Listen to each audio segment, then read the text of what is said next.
What's up, everybody? Happy Friday. Hope all you had a wonderful day today. Getting into this episode of GH, Ava and Nicholas got a lot of work to do when it comes to their marriage. They got a lot of work to do. And I'm glad her and Nicholas had that conversation because I felt like it was long overdue about trust. You know what I mean? Like, they clearly neither one of them trust each other. And I can see both points of view. I really can. I try to stay neutral on this, even though I don't really have to. But I'm trying to see both points of view, and I see it. Um, I see more so Ava's point of view than I do Nicholas's, but I see it. Um, I totally get where Ava's coming from. You know, every time they get into an argument or they disagree about something, they distract themselves by having sex. Yes, it's good sex, but I'm glad Ava put the kibosh on that because they were about to fall into that old pattern where they were about to just distract themselves by doing the do. And I'm glad Ava shut that down and said, you know why, I can't do it. I felt like that was a very real moment, you know, and they do need to have that conversation even more so because sex is not going to fix their problems. You know, Nicholas, he does things and he never consults Ava about the stuff that he's doing, but yet you're supposed to be in a marriage. You know, Windermere has always been Nicholas's home, but when you're married and your wife moves in with you, that's officially her home now. You know what I'm saying? Him moving Esme into that house without talking to her, that really bothered her. You know, because we all know Ava's independent.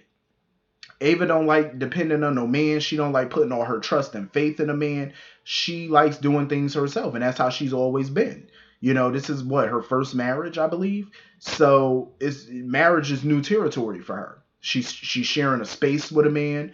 You know what I mean? Like she's sharing her life with a man, and that's different for her. That's new territory. You know what I mean? So Nicholas has been married a couple times, so he knows this marriage business better than she does.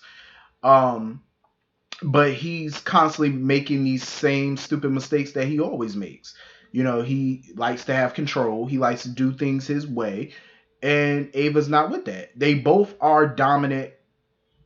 They both have a dominant mindset. They both like to be in control. Um, but you can't go behind your spouse's back and do things without consulting them. He got mad at her for going to Sunny without talking to him. I mean, I get it, but at the same time, it's like it ain't like she told Sonny to kill the girl because that would have been of no use to either one of them. But they both do things without consulting each other. And I totally understood where Nicholas was coming from, where he said Ava, he doesn't really trust her because she always got one foot out the door when it comes to their marriage, which is true. But like I said, Ava's an independent person. She's not used to putting all her trust in a man. You know what I mean? That's why I feel like she got one foot out the door. Plus, when he makes decisions without consulting her, that's not helping her. That's making her feel like, you know what, I can't be 100% into this marriage. I gotta have something on the side. You know, he's not giving her that, you know, comfort where she's comfortable knowing, hey, you know, he got this. You know what I mean? He's making questionable decisions. So I can see why she got one foot out the door. It's hard for her to put both feet in when you're doing stupid shit behind her back. You know what I mean? It's just it's a lot that they gotta unpack with each other. It's a lot. And she's ready for Esme to be out of that house.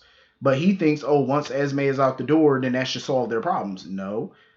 Esme was just one part of their problem. It highlighted a bigger problem. They don't communicate with each other as husband and wife when it comes to decisions. They don't, and they need to start doing that. They need to be on one accord, and they haven't been on one accord since they got together. Everything is a chess match between them.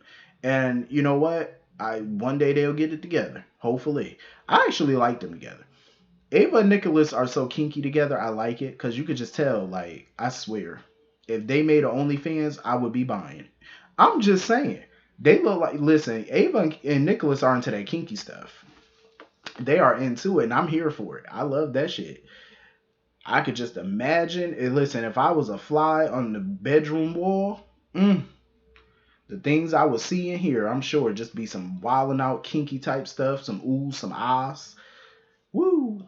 I might need a cigarette after this video. But I think at some point they'll work it out.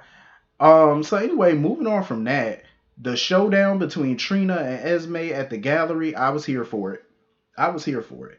Trina let loose, and I was happy about it. She was calling that girl all type of psycho.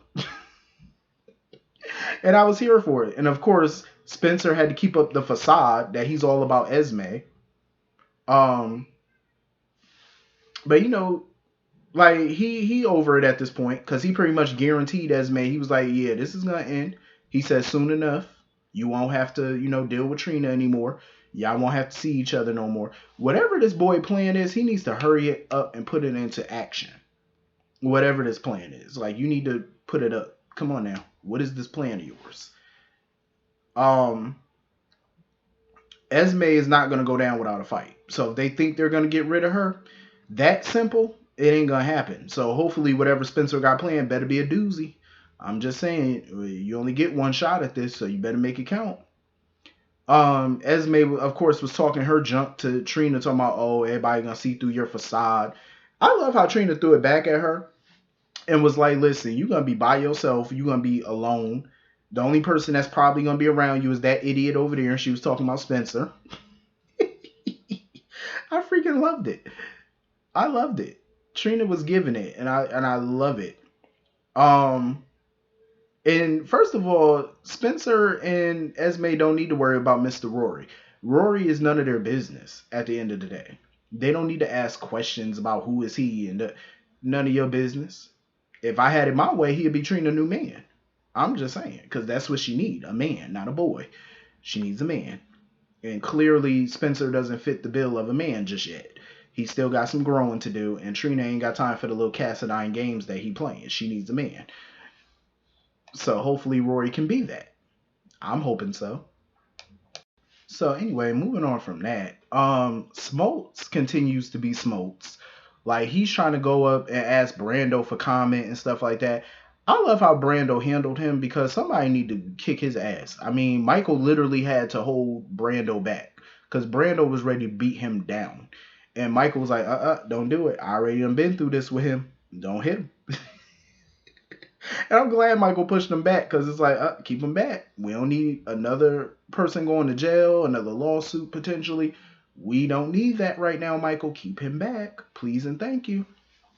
But Brando made it very clear to Smoltz. He was like, listen, you might have freedom of speech thanks to the government, but Brando was like, I'm not the government. I'll beat your ass. Brando was not having it. He was in protective mode when it came to his wife, and I don't blame him. Smoltz is getting a little too big for his britches these days. He need to go calm down because you keep getting in these folks' face thinking you're going to talk to them any kind of way. You're going to find yourself on a slab. And Brando made that very clear. He said, you get in my face one more time and bother my wife or whatever. He said, listen, they ain't going to be able to find your body. Brando was not playing with him. And I love how Smoltz took the hint and was like, yeah, I'm going to back away. I'm going to leave. You damn well better while you still can, bro. Better get to stepping. Like, I done had enough of his little sleazy tail. So Sasha, she brought Brando up to speed on what's going on and stuff, telling her it wasn't her fault. But that's my thing, though. Sasha needs to get ahead of this. She needs to contact a lawyer. She needs to talk to Lucy and Maxie and stuff and just let them know what's going on because if Dante investigates this thing, it's like you never know what charges can be brought up. You never know. They might not rule it an accident because we don't know even if she was under the influence. Because remember, when she was at the Metro Court, she was about to pop a pill until that photographer, interrupted her. So we don't know if she popped anything prior to that. We don't know. So she better hope that stuff is out of her system by now or something. Because she was still trying to pop a pill before Gladys interrupted her. Like, she is just not in her right mind. I'm like, she just trying to pop a pill every chance she get. And I'm like, she need to stop. This is serious. I understand she can't cope with everything that's going on, but she gonna have to. She gonna have to pull it together. Because this is a serious matter that can bring charges. It could cause, if this thing goes public, it can cause the deception stock to go down, to tumble, and that's what they don't want right now. It has a lot of implications if she doesn't hold it together.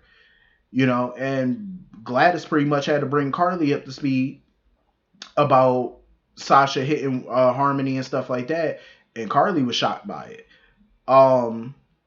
Gladys just feels like Sasha can't take no more because she's been through so much already, and to add this on top of it, she was like, she's not gonna be able to take this. So, Carly was like, well, shit, she done weathered every other storm. And I agree, but she's fragile. More so now than ever. She is fragile. That girl's trying to pop a pill like they M&Ms. She popping pills every 5 damn seconds. I'm like, Brando need to get her into some treatment. They all know she had a past drug problem, so I don't understand why they're not thinking like this is gonna trigger that. Like, get her some help. Brando needs to see it. He hasn't been seeing the signs for some odd ass reason. Or I guess maybe deep down he has seen the signs, or maybe he just didn't want to question her because he knew it would upset her or whatever. But he need to pay more attention to his wife because she gonna need treatment. Like, she gonna need it bad. Um, I didn't like the implication that Willow was putting out there when Sasha went to her and told her that she was the one that hit Harmony. Because Willow was asking, were you with Carly and Alexis when this happened? Because she's still trying to figure out why her mother was stumbling out on that road. I'm like, you about to find out why your mother was stumbling out there. You're going to find out very soon because Carly couldn't wait. She had to tell her now. Now, the question is, will Carly tell her everything that was in that note? Because I'm pretty sure it was in that note that Nina is her mother. So I'm quite curious, is Carly going to tell her everything? And I do mean everything because Carly, she sometimes like to withhold things. So I don't know if she's going to be honest about it, but we shall see. Because she went up in there basically telling, Sasha, I need a moment alone with her because I got some answers for her, to her questions. Well, Carly, now's the time to tell her everything now. Even if you don't want her to know about the Nina situation, you still got to tell her. Well, she don't have to, but it'd be, best if she did. Whether she liked it or not. Just let that girl know everything. Last thing you need is another enemy, because we know how sometimes, people get. They be like, oh, well, you didn't tell me this, so now I'm beefing with you. All right, whatever. I'll tell you. I'll tell you the whole gory detail. Mind you, Gladys still got that memory card, that SIM card or whatever. She doesn't know what's on it, and I think Gladys is about to try to find out what's on that SIM card. Because even she was wondering, like, what was so important that photographer was snapping pictures of you? Like, what was on it? I think Gladys is gonna try to see what was on it. And like I said before, I don't trust Gladys like that, but I hope she does the right thing this time around. And instead of trying to blackmail somebody with it, she actually does the right thing and try to get this girl some help, at least for the sake of Brando. You know what I mean? Don't try to look at this like it's some cash cow. You know what I mean? Get that girl some treatment because she gonna need it. And that was pretty much the whole episode because everything was pretty much about the whole Sasha situation anyway, most of the episode. But hit the comment section, let me know what y'all all thought about this episode, and I will see you all later. I hope you all have a wonderful, wonderful weekend. Hope you have a wonderful night. See you all later. Peace.